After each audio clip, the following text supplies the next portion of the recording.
Eh, no, un poco al hilo de lo que venía diciendo Bruno. Bruno empezó hablando de, bueno, de algunas críticas clásicas al psicoanálisis, como la extensión en el tiempo, etcétera, ¿no? Eh, Esa es una. Otra crítica que se le hace es como que siempre ha estado de espaldas a la investigación, ¿no? En algún punto. Lo cual, afortunadamente, esto hoy no es así, ¿no? Es decir, hay trabajos realmente muy valiosos de diferentes autores y de integración entre diferentes disciplinas eh, que toman, por ejemplo, aportes de las neurociencias, de los diversos estudios sobre la memoria y que a partir de allí pueden explicar e implementar técnicas específicas que permiten lograr el cambio terapéutico. ¿Mm? Y esto ha sido una cuestión casi mítica en psicoanálisis, es decir, el psicoanálisis seguramente siempre ha sido efectivo, pero faltaba explicar muy bien por qué, ¿no?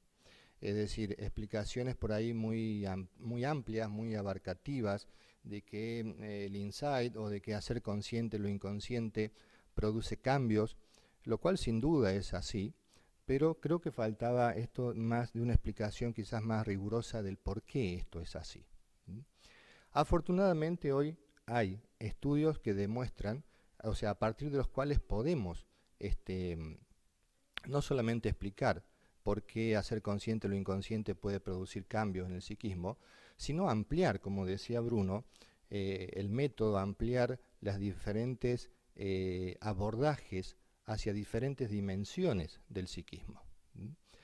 Entonces, bueno, a partir de allí, tomando, Bruno nombraba recién el enfoque modular transformacional, que es el enfoque que plantea Hugo Bleichmar, ellos hacen una integración también con lo que son estos estudios actuales sobre los diferentes tipos de memoria.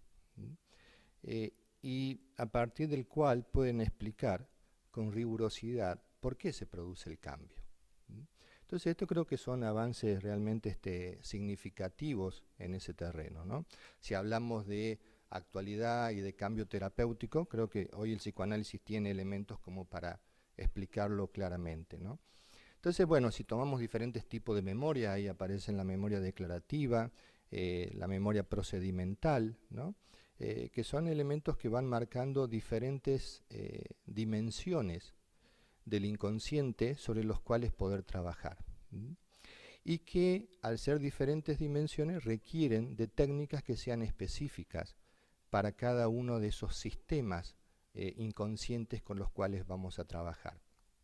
Entonces, trabajar la memoria declarativa es lo más conocido en psicoanálisis, lo que planteaba Freud, el hecho de hacer consciente lo inconsciente y la técnica, digamos, preferida en ese sentido era y sigue siendo la interpretación. Pero, como decía Bruno, el psicoanálisis se ha ido ampliando también en cuanto a las técnicas que utiliza. Entonces, si lo que vamos a modificar tiene que ver más con los que son las identificaciones del sujeto, con todo el mundo representacional, inconsciente, eh, que no tiene que ver con la represión, sino que tiene que ver con cómo se han constituido ciertos contenidos inconscientes directamente a través de la interacción de los sujetos con otros sujetos significativos. Entonces allí ya las técnicas empiezan a variar en cuanto a su manera de implementarse. ¿Mm? Bueno, es mucho lo que se puede decir al respecto, ¿no? Pero una de las cuestiones clave que yo quisiera puntualizar es eh, en esto de lograr el cambio terapéutico. Es decir, el cambio terapéutico puede producirse a través de la palabra, y eso sigue siendo fundamental en algún punto, pero necesitamos un algo más, ¿no?, que la palabra. Una de las memorias que se estudian hoy o que se han planteado es lo que se llama la memoria en estado lábil, ¿m? Que básicamente lo que plantea es que en el momento en que algo se recuerda, eh, vivencialmente, es decir, no a través solamente del relato del recuerdo, sino que en el relato esté implicado, esté involucrada la emocionalidad, la experiencia del sujeto, la vivencia del sujeto, esto produce que la memoria quede en estado lábil, es decir, que en ese momento puede ser modificada. ¿Mm?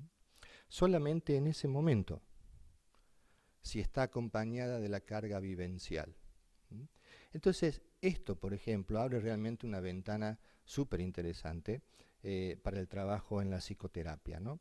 Es decir, no solamente buscar la palabra, sino la carga vivencial del sujeto, y en ese momento sí la interpretación tendría mucho mayor efecto. Es decir, no solamente la interpretación, sino la resignificación y todo lo que a partir del vínculo con el terapeuta también puede inscribirse en ese momento en el psiquismo, y entonces eso produce lo que Hugo Bleichmann llama la modificación del inconsciente, que está por supuesto íntimamente relacionado al cambio terapéutico.